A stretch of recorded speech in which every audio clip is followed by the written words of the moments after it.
Assalamualaikum warahmatullahi wabarakatuh. Hari ini saya berada di kantor Borneo Red Cloud on kepada Bapak Azri, yang mana beliau salah satu pengacara termuda yang sudah mempunyai gelar doktor S3 beliau di ilmu hukum. Kita sedikit untuk membedah terkait dengan permasalahan tingkat perkara yang mana saat ini masyarakat juga kita masih belum tahu sampai sejauh mana dengan perkara korupsi. Bang, sedikit Bang, kita bicara terkait dengan perkara korupsi Bang. Inti dari perkara korupsi itu sebenarnya apa? Kebanyakan yang terjadi itu adalah penyalahgunaan wewenang. Jadi penyalahgunaan wewenang ketika ada jabatan yang paling banyak yang kami temukan adalah adanya pemberi dan penerima. Padahal sederhana saja, pemberi dan penerima plus gratifikasi, sehingga menguntungkan diri sendiri, orang lain, ataupun korporasi badan hukum yang lainnya. Jadi tidak terlalu ribet dan panjang kalau kita berbicara korupsi. Namun kalau dikaitkan dengan ketentuan undang-undang pidana korupsi, ya otomatis pasal 3, pasal 2, pasal 18, terus serta pasal 55 itu biasanya terjadi. Jadi sederhananya itu ada pemberi, penerima, ada melekat jabatan bagi seseorang ASN yang saat ini dulu PNS, tapi sekarang ASN, ya udah itu bisa dikategorikan sebagai tipikor. Mengembang kondisional saat ini tidak hanya ke arah kewenangan dan korporasi kerugian negara, tapi juga bisa dikenakan juga TPPU, orang yang dana korupsi. Ya kan? Bang, kalau abang sedikit kita menyinggung kepada TPPU ya, yang mana ini pencucian uang yang dikatakan jikalau dalam satu perkara yang sudah pidananya jalan, nah ternyata dia sudah bisa mengembalikan sebagian, tapi sebaliknya apakah ini juga akan bisa diperdatakan nantinya atau bagaimana? Posisinya ketika yang bersangkutan sudah diputus ingkrah, yang berarti ingkrah adalah berkekuatan tetap melalui pengadilan negeri setempat, pada pengadilan tipikor yang ada di suatu daerah tersebut, ya otomatis kan di situ parameter pengukuran ada audit ya. Jadi dalam tindak pidana korupsi itu berawal dari audit ya. Ada audit dari BPK, BPKP, atau yang paling rendah lagi ada inspektorat. Jadi ketika muncul kerugian sekian, kalau ada itikat baik dari yang bersangkutan terdakwa di persidangan bahwa mengembalikan, bahkan dari tingkat penyidikan, ya otomatis meringankan nantinya untuk bagi diri terdakwa dalam hal menjalani putusan. Nah, terlepas itu perdata atau tidak, ya memang yang namanya delik pidana ya pidana dalam hal itu. Kalau perdata ya memang itu beda lagi dalam hal itu. Karena perdata cuma ada dua, ada yang namanya PMH, perbuatan melawan hukum on pragmatic debt, atau one prestasi, perbuatan ingkar janji. Jadi kalau di pidana tipikor tidak ada kategorinya perdata seperti itu. Tapi dalam konteks kalau seandainya ada terjadi pengembalian tidak sesuai dengan voksi yang sebenarnya dalam satu perkara pidananya, tapi otomatis kan ketidakpuasan dalam perkara itu. Pidana korupsi itu berawal dari audit ya. Ada audit dari BPK, BPKP, atau yang paling rendah lagi ada inspektorat. Jadi ketika muncul kerugian sekian, kalau ada itikat baik dari yang bersangkutan terdakwa di persidangan bahwa mengembalikan, bahkan dari tingkat penyidikan, ya otomatis meringankan nantinya untuk bagi diri terdakwa dalam hal menjalani putusan. Nah, terlepas itu perdata atau tidak, ya memang yang namanya delik pidana ya pidana dalam hal itu. Kalau perdata ya memang itu beda lagi dalam hal itu. Karena perdata cuma ada dua, ada yang namanya PMH, perbuatan melawan hukum on pragmatic debt, atau one prestasi, perbuatan ingkar janji. Jadi kalau di pidana tipikor tidak ada kategorinya perdata seperti itu. Tapi dalam konteks kalau seandainya ada terjadi pengembalian tidak sesuai dengan voksi yang sebenarnya dalam satu perkara pidananya, tapi otomatis kan ketidakpuasan dalam perkara itu muncul gitu. Tapi apakah ini bisa jalan perkataannya? Ya, dalam hal posisi itu biasanya ditakar dulu atau ditaksir berkaitan dengan aset dari yang bersangkutan, baik itu terdakwa dan pada saat dia jadi narapidana.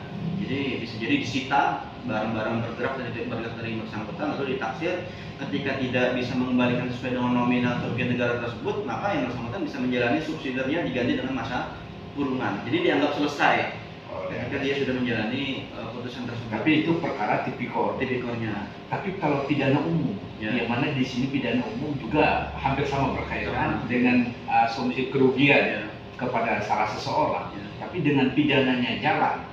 Tapi ternyata pidananya tidak memuaskan bagi si korban. Nah, apakah ini bisa diperdatakan? Itu bisa diperdatakan karena kebanyakan kasus privat dengan privat itu, atau privat dengan badan hukum publik, bahasanya swasta, itu bisa dikenakan pasal penipuan dan penggelapan 372 dan 378. Kalau dia memiliki jabatan, ada yang namanya pasal 374, penggelapan dalam jabatan. Yang bersangkutan ketika menipu, menggelapkan uang tersebut, ya otomatis itu pidananya. Nanti perdatanya bagi korban ada hak lagi. Silakan nanti Tapi ketika sudah putus. kalau di dalam satu keputusan ingkrah yang memang sudah ada kerugian yang walaupun tidak maksimal dalam tuntutan si korban, nah, misalnya ini juga saja yang ada tuntutan 5 miliar kerugian berpotensi karena dia menggelapkan atau begini.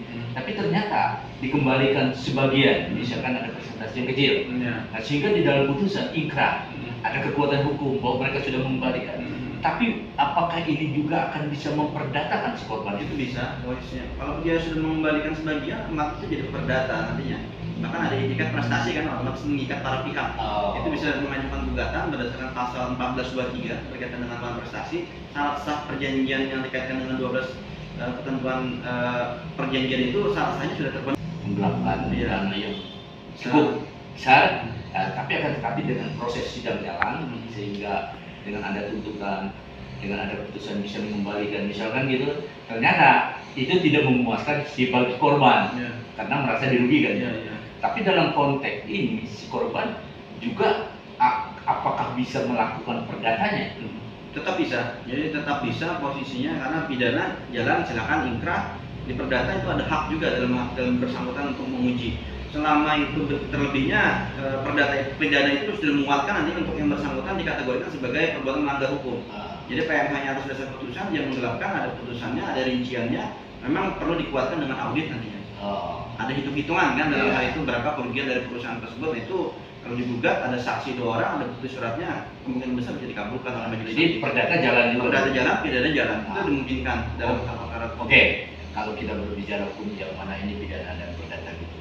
Tapi kalau kita bicara TPPU atau pencucian, nah apakah ini hanya berlaku bagi koruptor?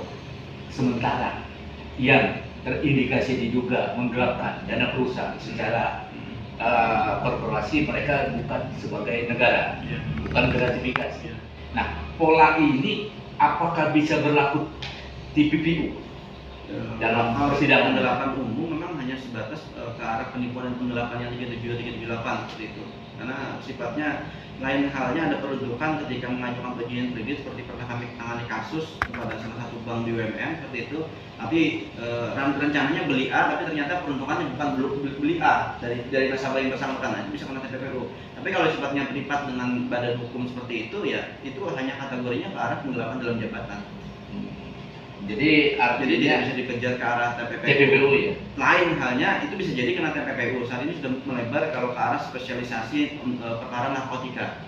Jadi perkara narkotika saat ini tidak hanya mereka dijerat dengan pasal 114, 112, 127 pemakai atau 132, tapi juga bisa dikenakan ke arah TPPU. Ada beberapa kasus itu kasus narkotika, tapi ternyata saldo uang narkotika itu dimainkan dengan judi online. Oke. Kalau kita bicara TPPU yang mana ini merupakan salah satu patokan yang memang sesuai dengan apa yang harus dilakukan dalam topoksinya.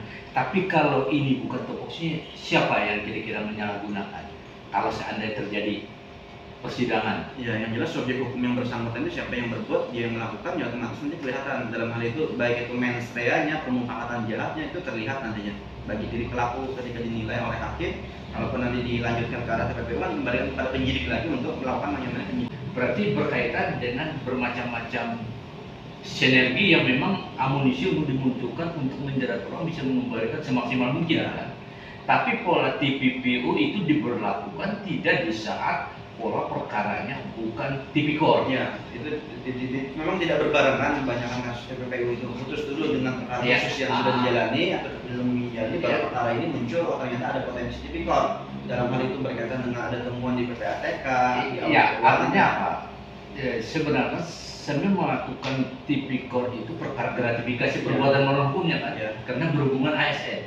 Tapi ini berhubungan secara kepribadian antara dia dengan pemimpin, bukan kapasitas sebagai aparat negara. Negara tidak dirugikan, bukan bicara negara, tapi berbicara pidana umum antara seseorang dengan perusahaannya. Hidup privat dengan badan hukum swasta. Badan hukum swasta. Nah, itu TPPU diberlakukan tidak? Bisa. Bisa. Selama bisa dibuktikan. Dalam hal itu memang peruntukannya tidak sesuai, bahkan TPPU itu kan karakteristiknya adalah transaksi keuangan yang sifatnya mencurigakan. Dan muncul lagi tindak pidana yang baru dari uang tindak pidana kejahatan yang ada tersebut. Makanya seperti kasus narkotika sudah mulai. Nah, itu kan kasus kita. Artinya penggelapan dana perusahaan. Nah, itu bisa dari TPPU ya? Masih bisa dalam hal itu, tapi nanti tergantung jurisprudensi putusannya.